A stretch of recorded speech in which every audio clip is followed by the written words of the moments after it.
अमृत की वर्षा, आगम वाणी, हमारे जीवन की आराधना। पहला जो ये अध्ययन अभी हमने मूल गाथाओं की आराधना की, इसका नाम है विनय श्रुत।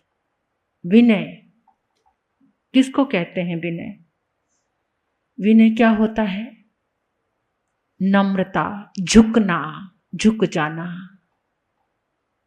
सभ्यता भी विनय है, भक्ति करना वो भी विनय है, धर्म के अनुशासन में रहना ये भी विनय है, शिक्षा ग्रहण करना विनीत भावों से, संयम में रहना।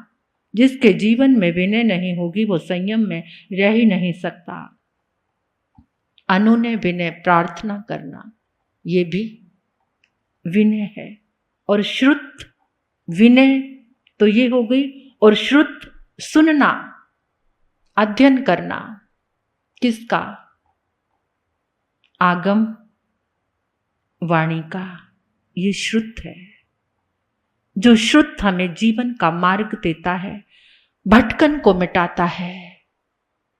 चाहे आप कोई भी जीवन ले लीजिए, चाहे वो सामाजिक जीवन है, चाहे वो पारिवारिक जीवन है, चाहे वो राजनीतिक जीवन है, चाहे वो धार्मिक जीवन है, जिस जीवन में विनय नहीं वहां मौत है। दो चीजें हैं, एक अभिमान और एक विनय। अहंकार, जहां विनय होगी वहां अहंकार नहीं होगा। जितने भी द्वंद्व हैं, जितने भी झगड़े हैं, जितनी भी समस्याएं हैं, वो सारी अहंकार के कारण है। और जब जीवन में विनय का प्रवेश होता है तो सारी उलझने सुलझ जाती हैं, रिश्ते बड़े प्यारे हो जाते हैं, समाज में संगठन हो जाता है, देश तरक्की करता है, राजनीति भी धर्म नीति बन जाया करती है जहां विनय का समावेश होता है। तो कहते हैं इस पहले अध्ययन में एक सड़े कान वाली कुतिया होती है, उसके साथ जिसके जीवन में विनय नहीं है उसके लिए परमात्मा ने कहा है कि वो सड़े कान वाली कुतिया के जैसा है, जिसके जीवन में विनय धर्म नहीं है, जो अहंकारी है। उसको कान तो मिले हैं लेकिन कौन से? सड़े हुए।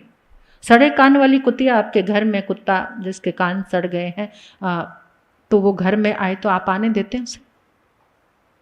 नहीं आने देते, उसे कहीं प्रवेश नहीं मिलता, सभी जगह प्रताड़ना, डंडा, उपेक्षा। जिसके अहंकार से कान सड़ गए हैं उसको हर जगह से उपेक्षा मिलेगी। वो कुछ सुन नहीं सकता। अहंकार, आक्रोश, प्रमाद, उपेक्षा यही मिलेगी उसके जीवन में, यही समाहित हो जाएगा। और दूसरी उपमा परमात्मा ने दी है सुअर।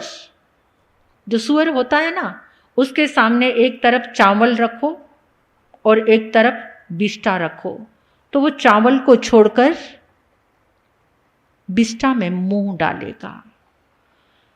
जिसका मन सुअर जैसा है उसे सुगंधित चावल अच्छे नहीं लगते, उसे सुगंधित परमात्मा की ये अमृत वाणी अच्छी नहीं लगती।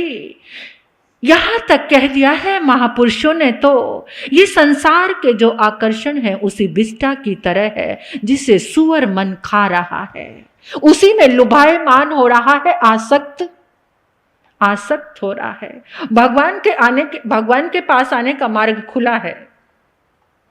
अभी उत्तरायण आगम की आराधना का सीजन चालू हो गया है, लेकिन फिर भी ये सुअर मन कहां उलझा हुआ है?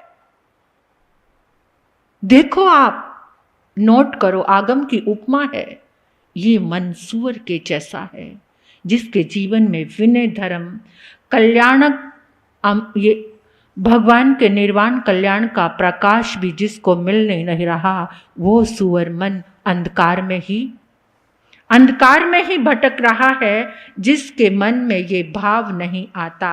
परमात्मा कहते हैं कि देखो शुरुआत किससे की है। अगर जीवन की कोई साधना संपन्न होती है तो वह विनय से शुरू होती है। इसलिए उत्तराध्ययन आगम का जो पहला अध्ययन है, परमात्मा ने विनय से शुरुआत की कि पहले झुककर अगर तुम जो ग्रहण करोगे, तुम्हारा जो पात्र है वो भर जाएगा। इसलिए सोचो समझो, विनय के भी दो रूप बताए हैं उन्होंने। एक हम विनय करते, ऐसा नहीं जो भी हम संसार में रहे हैं सब विनय करते हैं, लेकिन विनय भी दो तरह की होती है। कौन सी? एक प्रशस्त विनय और एक अप्रशस्त विनय। प्रशस्त विनय जो आत्मा को विकास की ओर लेकर जाती है, आत्मा को उत्थान की ओर लेकर जाती है, जिसे हर चीज में संभाव की साधना शुरू हो जाती है, वो विनय का पड़ाव 36वें अध्ययन तक पहुंचना है, जिसे जीवा जीव विभक्ति, जीव और अजीव को अगर देखना है तो पहले विनय को धारण करना पड़ेगा। ये पहली सीढ़ी है। आप चाहो छलांग लगा दो तो नीचे गिर जाएंगे। पहला स्टेप विनय का है। तो ये विनय धर्म, मैं थोड़ी सी बात बता देती हूं कि प्रशस्त विनय क्या है और अप्रशस्त विनय। विनय हम सब संसार में कर रहे हैं। पहले अप्रशस्त विनय, दिखावे के लिए, स्वार्थ के लिए, जहां से काम पूरा होना हो वहां पर झुक जाना, उसकी विनय करना। इनकम टैक्स ऑफिसर आ गया, फटाफट हाथ जोड़ के खड़े हैं उसके सामने, तरह तरह के पकवान सजा रहे हैं उसे। ये कौन सी विनय है? विनय कर रहे हो, लेकिन ये कौन सी विनय है? डर की, स्वार्थ की। झुक रहे हो लेकिन किससे? इस देह से अंदर अंदर तो गालियां निकाल रहे हो, ना जाने कब निकलेगा बेवकूफ यहां से अंदर अंदर। ये स्वार्थ की विनय, ये वास्तविक नहीं है, भय जनित डर के मारे इस विनय का रूप है। और एक विनय है लाभ के लिए, जिससे काम बनना हो ना, किससे बड़ी डील करनी हो तो 10 चक्कर लगाएंगे, 10 बार उसके पांव पकड़ेंगे, 10 बार उसके, अरे आपके जैसा कौन है? आप तो मेरे लिए भगवान हो इस युग में। आपके कारण ही तो मेरी रोजी रोटी चल रही है, आपके कारण ही तो मेरा जीवन चल रहा है। ये कौन सी विनय है?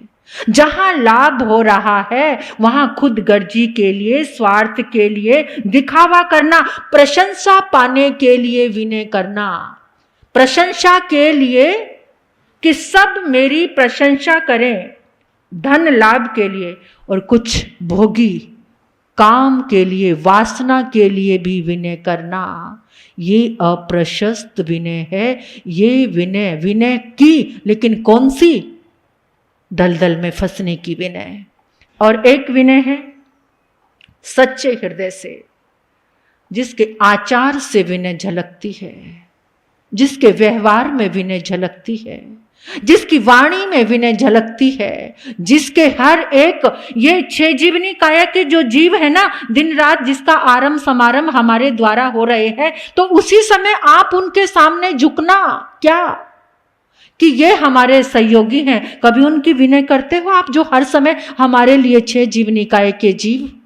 ये अगर उनकी विनय करो, उनके लिए रोज धन्यवाद दो, तो गुरु की विनय करनी, गुरु के प्रति, आगम की विनय करनी, आगम के प्रति विनय भाव रखना, आगम की वाणी के प्रति विनय का भाव रखना, ज्ञान के प्रति उदार, एक ज्ञान विनय होती है, ज्ञानियों की विनय करना। एक चरित्र विनय होती है कि अपने आचरण को शुद्ध बना के अनुशासित जीवन जीना। आत्म विनय, आत्मा को शुद्ध और अहंकार से रहित करना, ये आत्म विनय है। जब तक अहंकार बैठा रहेगा तब तक कुछ भी मिलने वाला, जो घर टूटे, जो समाज टूटे, जो जीवन टूटे, जो जीवन नरक तक की यातनाएं भोग रहे हैं इसी धरती पर, वो सारा अहंकार का ही कहीं ना कहीं आपको रूप मिलेगा। इसलिए परमात्मा की वाणी का ये पहला अध्ययन हमें कह रहा है कि विनय करो। विनय धर्म का मूल है, पाप मूल अभिमान। तुलसीदास जी भी कहते हैं कि विनय धर्म का मूल है। धर्म का मूल क्या है? झुकना। वो धर्म का मूल जिसका हो गया और जिसने अपने मूल को मजबूत कर लिया उसका जीवन रूपी वृक्ष लहलाता रहेगा, फल फूल पेड़ पत्ते सब फल आएंगे। कहते हैं कि विनय जो झुकना है वो मनुष्य की पहचान है और अकड़ना तो मुर्दे की पहचान है। मुर्दा क्या, जैसे ये प्राण निकले ना शरीर इतना अकड़ जाता है, आप चाहो भी तो इसे मोड़, मुर्दे की पहचान है। तो जिस जीवन में अहंकार है वो मुर्दा है, जिस जीवन में विनय है। जब भी आप कोई साधना करते हैं, जैसे आप नमोकार मंत्र की माला कहते हैं, पंच प्रमेष्टि को नमन करके चेतना के साथ आराधना करो। ये दिन है, इन दिनों में देखो 3 हमारी साधनाएं शुरू हो गई हैं।